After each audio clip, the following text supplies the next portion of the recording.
मुंबई गोवा महामार्गावर कोल्हाड येथे खासगी प्रवासी बस जळून खाक झाली आहे। रात्री 12 वाजण्याच्या सुमारास ही घटना घडली आहे। सुदैवाने यात कुठलीही जीवितहानी झाली नाहीये, मात्र बससह प्रवाशांचे सर्व सामान जळून खाक झाले। ढाटा MIDC दीपक नायट्रेट कंपनी यांचे अग्निशमन दल, कोल्हाड रेस्क्यू टीम आणि पोलीस यांनी बचाव कार्य केले व आगीवर नियंत्रण आणले। बसमध्ये चालक आणि क्लीनरसह 34 प्रवासी होते। खाप्रोबा ट्रॅव्हल्सची ही AC स्लीपर कोच बस मुंबईतील जोगेश्वरी येथून मालवणकडे निघाली होती।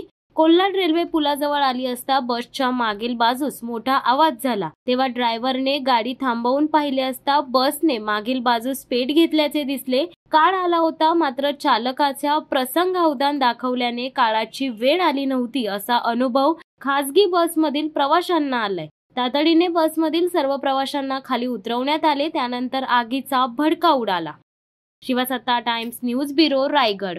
धडक बेधडक वृत्त देणाऱ्या आपल्या शिवसत्ता टाइम्स न्यूज चॅनलला लाल बटन दाबून सबस्क्राईब करा आणि बेल आयकॉनला क्लिक करायला विसरू नका।